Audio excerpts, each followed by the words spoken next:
ചില രാത്രികൾ ഉറക്കം കെടുത്തുന്നത് സ്വപ്നങ്ങളല്ല, പറയാതെ പോയ വാക്കുകളാണ്.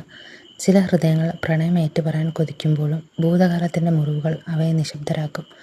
വെൽക്കം ടു അവർ സ്റ്റോറി, ചെകുത്താൻ്റെ പ്രണയം, എപ്പിസോഡ് 11. ക്കുള്ളിലെ ചുവപ്പ് വെളിച്ചത്തിൽ ഋഷിയുടെ മുഖം കൂടുതൽ ഗൗരവമുള്ളതായി കാണപ്പെട്ടു. അവൻ നേരെ നടന്നത് മുറിയുടെ നടുവിലുണ്ടായിരുന്ന ഒരു വലിയ ഇരുമ്പ് മേശയ്ക്കരികിലേക്കാണ്. അതിന്മേൽ പലതരം മെഡിക്കൽ റിപ്പോർട്ടുകളും വർഷങ്ങൾ പഴക്കമുള്ള ചില ഡയറികളും ചിതറിക്കിടപ്പുണ്ടായിരുന്നു. ഋഷി പതുക്കെ ആ ഡയറികളിലൊന്ന് തുറന്നു. അതിൽ ചോരക്കുറ പുരണ്ട ഒരു പഴയ പത്രവാർത്തയുടെ കട്ടിംഗ് ഉണ്ടായിരുന്നു. പ്രമുഖ വ്യവസായിയുടെ മകൾ രോഹിണി കാർ അപകടത്തിൽ മരിച്ചു. അവൻ ആ വാർത്തയിലേക്ക് നോക്കി നിൽക്കുമ്പോൾ പെട്ടെന്ന് മുറിയുടെ കോണിൽ നിന്ന് ഒരു നിഴൽ അനങ്ങി. "നീ ഇപ്പോഴും ആ പഴയ ഭൂതകാലത്തിൽ തന്നെ ജീവിക്കുകയാണല്ലേ ഋഷി?" ശബ്ദം കേട്ട ഭാഗത്തേക്ക് ഋഷി തിരിഞ്ഞു നോക്കി. അവിടെ ഇരുട്ടിൽ നിന്ന് അനന്യ പതുക്കെ വെളിച്ചത്തിലേക്ക് നടന്നു വന്നു. അവൾ എങ്ങനെ ഇവിടെ എത്തിയെന്ന ഭാവം ഋഷിയുടെ മുഖത്തുണ്ടായിരുന്നില്ല. "അനന്യ, ഞാൻ നിന്നോട് പറഞ്ഞിട്ടുണ്ട് എൻ്റെ കാര്യങ്ങളിൽ ഇടപെടരുതെന്ന്." ഋഷിയുടെ ശബ്ദത്തിൽ വന്യമായൊരു മുന്നറിയിപ്പുണ്ടായിരുന്നു. "ഇടപെടാതിരിക്കാൻ കഴിയില്ല ഋഷി, കാരണം നീ ഇപ്പോൾ സ്നേഹിക്കുന്ന നിൻ്റെ കൂടെയുള്ള ദേവിക, അവൾ വെറുമൊരു പാവയാണ്." ഋഷിയുടെ മുഖം ഒരു നിമിഷം മുറുകി. "നിനക്ക് എന്താണ് പറയാനുള്ളത്?" "സത്യം തന്നെ. രോഹിണിയുടെ മരണത്തിന് പിന്നിലെ യഥാർത്ഥ കുറ്റവാളികളെ കണ്ടെത്താൻ വേണ്ടിയുള്ള നിന്റെ പദ്ധതിയിലെ ഒരു ഭാഗം മാത്രമാണ് ദേവിക. രോഹിണിയുമായി അത്ഭുതപ്പെടുത്തുന്ന രൂപസാദൃശ്യമുള്ള അവളെ നീ മനഃപൂർവ്വം നിന്റെ ജീവിതത്തിലേക്ക് കൊണ്ടുവന്നു. രോഹിണി ഇല്ലാതെയൊക്കെയവർ ഇപ്പോൾ ജീവനോടെ ഉണ്ടെങ്കിൽ അവർ തീർച്ചയായും ദേവികയെ ലക്ഷ്യമാക്കി വീണ്ടും വരും. അപ്പോഴാണ് അവർ ആരാണെന്ന് നിനക്ക് മനസ്സിലാകുക." അവൾ ഒരു നിമിഷം നിർത്തി, നേരെ ഋഷിയുടെ കണ്ണുകളിലേക്ക് നോക്കി. "സത്യത്തിൽ ദേവികയോട് നിനക്ക് യാതൊരു പ്രണയവുമില്ല. അവൾ നിനക്കൊരു ജീവനുള്ള കെണിയാണ്, അത്രമാത്രം." അനന്യയുടെ ഓരോ വാക്കുകളും മുറിയിലെ നിശബ്ദതയെ കീറിമുറിച്ചു. എന്നാൽ ഋഷിയുടെ മുഖത്ത് ഒരു വികാരവും തെളിഞ്ഞില്ല. അവൻ മറുപടി പറയാതെ അവളെ മാത്രം നോക്കി നിന്നു. അനന്യയുടെ ഉള്ളിലെ സംശയം മാറിയില്ല. അവൻ എത്രയൊക്കെ നിഷേധിച്ചാലും ദേവികയുടെ സാന്നിധ്യം ഋഷിയിൽ ചില മാറ്റങ്ങൾ ഉണ്ടാക്കുന്നുണ്ടെന്ന് അവൾക്കുറപ്പായിരുന്നു. അവൻ്റെ രൂക്ഷമായ നോട്ടത്തിന് പിന്നിൽ ആരും കാണാതെ ഒളിപ്പിച്ചു വെച്ച ഏതോ ഒരു കുറ്റബോധം അവൾ തിരിച്ചറിഞ്ഞു. എങ്കിലും ഒന്നും മിണ്ടാതെ അവൾ ഇരുട്ടിലേക്ക് തന്നെ മറഞ്ഞു. പിറ്റേന്ന് രാവിലെ ജനലിലൂടെ അരിച്ചെത്തിയ സൂര്യപ്രകാശം മുഖത്തടിച്ചപ്പോഴാണ് ദേവിക ഉറക്കമുണർന്നത്. പതുപോലെ അവൾ ആദ്യം നോക്കിയത് കട്ടിലിൻ്റെ മറുഭാഗത്തേക്കാണ്. പക്ഷേ അവിടെ ഋഷി ഉണ്ടായിരുന്നില്ല. അവൻ എപ്പോഴും എഴുന്നേറ്റ് പോയിരിക്കുന്നു. ഈ അടുത്ത കാലത്തായി രാവിലെ ഉണരുമ്പോൾ ഋഷി അരികിൽ കാണാത്തത് അവളിൽ നേരിയൊരു സങ്കടവും ഭയവും ഉണ്ടാക്കാറുണ്ടായിരുന്നു. താഴേക്ക് ചെന്നപ്പോൾ അമ്മായി അടുക്കളയിൽ പ്രഭാത ഭക്ഷണം തയ്യാറാക്കുന്ന തിരക്കിലായിരുന്നു. കുട്ടികൾ പതുപോലെ വലിയ ബഹളത്തിലാണ്. ദേവികയെ കണ്ടയുടൻ മുത്തശ്ശി അവളെ സ്നേഹത്തോടെ അടുത്തേക്ക് വിളിച്ചു. "ആശ്രമവും അവിടുത്തെ ആളുകളെയും ഒക്കെ ഇഷ്ടപ്പെട്ടു മോളെ?" മുത്തശ്ശി വാത്സല്യത്തോടെ തിരക്കി. ഒത്തിരി ഇഷ്ടപ്പെട്ടു. പക്ഷേ ഇന്നലെ രാത്രി കുറച്ച് വൈകിയാണ് എത്തിയത്." ദേവിക മറുപടി പറയുമ്പോഴും അവളുടെ കണ്ണുകൾ ചുറ്റും ആരെ തിരയുന്നുണ്ടായിരുന്നു. അവളുടെ ഉള്ളിലിരിപ്പ് മനസ്സിലായതുപോലെ മുത്തശ്ശി മെല്ലെ ചിരിച്ചുകൊണ്ട് പറഞ്ഞു. "ഋഷി കുറച്ചു നേരത്തെ പോയി മോളെ. നീ നല്ല ഉറക്കത്തിലായിരുന്നതുകൊണ്ട് ശല്യം ചെയ്യണ്ടെന്ന് കരുതി പറയാതെ പോയതാ." അത് കേട്ടതും ദേവികയുടെ മുഖത്ത് അറിയാതൊരു നിരാശ മിന്നിമറഞ്ഞു. അത് ശ്രദ്ധിച്ച മുത്തശ്ശി അവളുടെ കവിളിൽ മെല്ലെ തട്ടിക്കൊണ്ട് കളിയായി പറഞ്ഞു. "ഇനി അവൻ വീട്ടിലില്ലെങ്കിൽ ഇങ്ങനെ ചുറ്റും നോക്കി അന്വേഷിക്കുന്ന അവസ്ഥയായോ?" മുത്തശ്ശിയുടെ വാക്കുകൾ കേട്ടതും ദേവികയുടെ കവിളുകൾ നാണത്താൽ ചുവന്നു.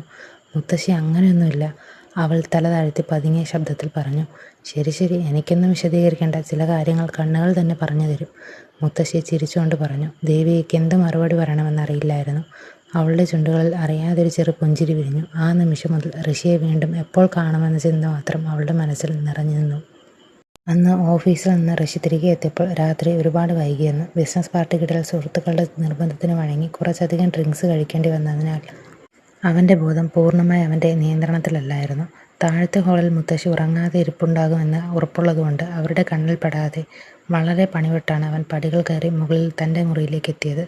പതുക്കെ അകത്ത് കയറി അവൻ മുറിയുടെ വാതിലടച്ചു. തിരിഞ്ഞു നടന്ന ഋഷി പെട്ടെന്ന് അവിടെ തന്നെ നിന്നുപോയി. ബാത്റൂമിൽ നിന്ന് ഫ്രഷായി പുറത്തേക്ക് ഇറങ്ങുകയായിരുന്നു ദേവിക. ഒരു നേർത്ത രാത്രി വസ്ത്രമായിരുന്നു അവൾ ധരിച്ചിരുന്നത്. കുളി കഴിഞ്ഞ് ഈർപ്പം മാറാത്ത അവളുടെ ശരീരം ആ വെളിച്ചത്തിൽ കൂടുതൽ സുന്ദരമായി തോന്നി. മദ്യത്തിൻ്റെ ലഹരി തലയ്ക്ക് പിടിച്ചതുകൊണ്ട് ഋഷിയുടെ കാലുകൾ പെട്ടെന്നിടറി. അവൻ മുന്നോട്ട് ആഞ്ഞു വീഴാൻ പോയി. "ഋഷി!" പേടിയോടെ വിളിച്ചുകൊണ്ട് ദേവിക പെട്ടെന്ന് മുന്നോട്ടാഞ്ഞ് അവനെ താങ്ങി പിടിച്ചു. ഋഷിയുടെ ഭാരമുള്ള ശരീരം അവളുടെ മേലേക്ക് അമർന്നു. അവളുടെ കൈകൾ അവൻ്റെ നെഞ്ചിലും. അവൻ്റെ കൈകൾ അറിയാതെ അവളുടെ ഇടുപ്പിലേക്ക് മുറുകി. ആ തിടുക്കത്തിനിടയിൽ ദേവികയുടെ നനവാർന്ന മുടിയിഴകൾ ഋഷിയുടെ മുഖത്തേക്ക് പടർന്നു. ആ മുടിത്തുമ്പിൽ നിന്നും തണുത്ത ജലത്തുള്ളികൾ അവൻ്റെ ചൂടുള്ള മുഖത്തേക്കും ചുണ്ടുകളിലേക്കും ഇറ്റു വീണു. ആ തണുപ്പ് അവൻ്റെ ഉള്ളിലെ മദ്യലഹരിയെ പെട്ടെന്ന് വേറൊരു തലത്തിലേക്ക് മാറ്റിമറിച്ചു. അവളുടെ ശരീരത്തിൽ നിന്നുള്ള സോപ്പിൻ്റെയും നനഞ്ഞ മുടിയുടെയും സുഗന്ധം അവൻ്റെ ശ്വാസത്തെ വേഗത്തിലാക്കി. ഋഷി പതുക്കെ കണ്ണുകൾ തുറന്ന് ദേവികയുടെ മുഖത്തേക്ക് നോക്കി. ഭയം കൊണ്ടും അവൻ്റെ സാമീപ്യം കൊണ്ടും അവളുടെ ശ്വാസം നിലയ്ക്കുന്ന അവസ്ഥയിലായിരുന്നു. "ദേവിക!" അവൻ വളരെ താഴ്ന്ന സ്വരത്തിൽ ലഹരി പടർന്ന ശബ്ദത്തോടെ അവളുടെ പേര് വിളിച്ചു. ആ വിളിയും അവൻ്റെ കണ്ണുകളിലെ വന്യമായ നോട്ടവും ദേവികയിൽ ഒരു വിറയലുണ്ടാക്കി. ഋഷി തൻ്റെ കൈകൾ അവളുടെ മുഖത്തേക്ക് അടുപ്പിച്ചു. നനഞ്ഞ മുടിയിഴകൾ പതുക്കെ മാറ്റി അവളുടെ വിറയ്ക്കുന്ന ചുണ്ടുകളിലേക്ക് തൻ്റെ നോട്ടമുറപ്പിച്ചു. ദേവികയുടെ മനസ്സിൽ പലതരം ചോദ്യങ്ങളാണുണ്ടായത്. എങ്ങനെയാണ് ഇങ്ങനെ കുടിച്ച് ബോധമില്ലാതെയായത്? അവനെക്കുറിച്ച് ആലോചിച്ച് ഞാൻ എന്തിനാണ് വെറുതെ തലപോവയ്ക്കുന്നത്? നിങ്ങൾക്കിഷ്ടമുള്ളത് ചെയ്തോളൂ ഋഷി. മനസ്സിൽ പിറുപിറുത്തുകൊണ്ട് അവൾ തിരിഞ്ഞു നടക്കാൻ ഭാവിക്കുകയാണ് ആ ശബ്ദം പിന്നിൽ നിന്നും കേട്ടത്.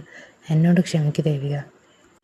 ആ വാക്കുകൾ അവളെ തളച്ചിട്ടു. അവൾ അവിടെ തന്നെ നിന്നുപോയി. പതുക്കെ തിരിഞ്ഞു നോക്കിയപ്പോൾ കണ്ടത് ചുവന്നു തുടുത്ത കണ്ണുകളുടെ ലഹരിയിൽ ആടി ഉലഞ്ഞു നിൽക്കുന്ന അവനെയാണ്.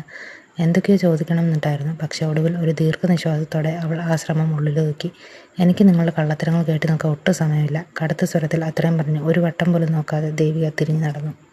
എന്നാൽ പെട്ടെന്നായിരുന്നു സംഭവിച്ചത്. അവളുടെ കയ്യിൽ പിടിച്ചൊരു വലിയ വലിച്ചിൽ. പെട്ടെന്ന് ദേവികയുടെ പുറം ചുമരിലിടിച്ചു.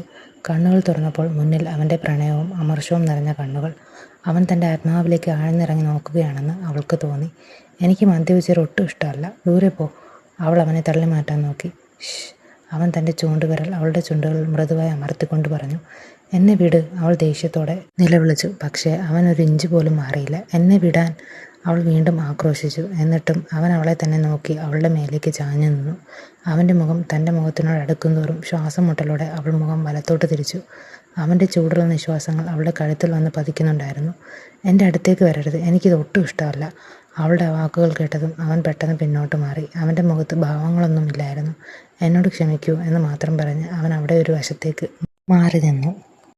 അങ്ങനെയെങ്കിൽ നിനക്ക് എങ്ങനെയുള്ള ആളുകളാണ് ഇഷ്ടം? എന്നോട് പറയൂ. ഞാൻ അങ്ങനെ മാറാം. അവൻ്റെ വാക്കുകൾ അവളുടെ ഹൃദയത്തിൽ സ്പർശിച്ചെങ്കിലും മനസ്സിലെ പ്രണയശലഭങ്ങളെ ചിറകടിക്കാൻ അവൾ അനുവദിച്ചില്ല. നിങ്ങൾക്കൊരിക്കലും അങ്ങനെയാകാൻ കഴിയില്ല, അവൾ പറഞ്ഞു. എന്നാൽ അവൻ അവളെ തൻ്റെ നേർക്ക് വലിച്ചെടുപ്പിച്ചു. ദേവിക അവൻ്റെ നെഞ്ചിലേക്ക് അമർന്നു. നിനക്ക് ചേർന്നവനാകണം ദേവിക. അവളുടെ മുഖത്ത് മൃദുവായി തലോടിക്കൊണ്ട് അവൻ പറഞ്ഞു. നിങ്ങൾക്ക് എൻ്റെ മേൽ ഒരവകാശങ്ങളും ഇല്ല, അവൾ പറഞ്ഞുകൊണ്ട് അവനിൽ നിന്നും അടർന്നു മാറാൻ ശ്രമിച്ചെങ്കിലും അവൻ അവളെ വിട്ടില്ല. എനിക്ക് നിൻ്റെ മേൽ എല്ലാ അവകാശവുമുണ്ട് ദേവിക. എൻ്റെ മേൽ നിനക്കുള്ള അതേ അവകാശം പോലെ തന്നെ.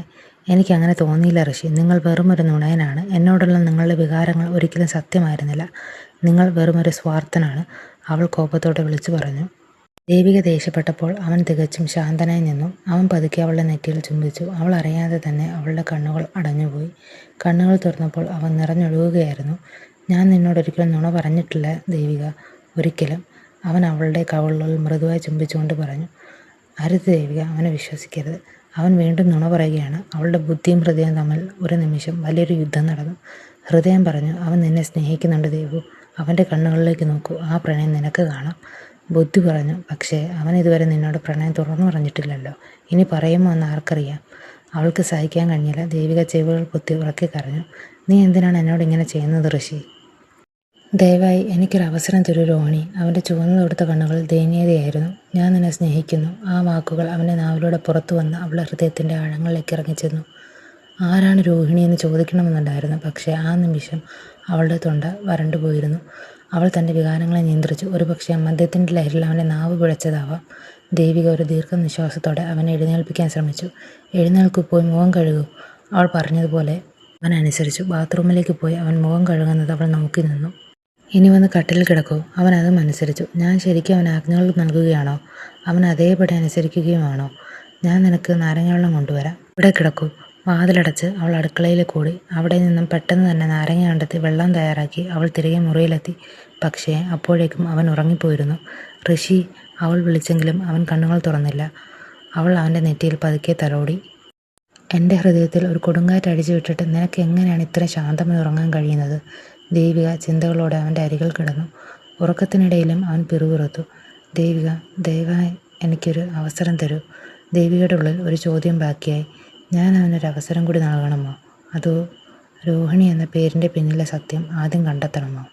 ചാനൽ സബ്സ്ക്രൈബ് ചെയ്യാനും ലൈക്ക് ചെയ്യാനും നിങ്ങളുടെ അഭിപ്രായം കമൻറ്റായി അറിയിക്കാനും മറക്കരുതേ.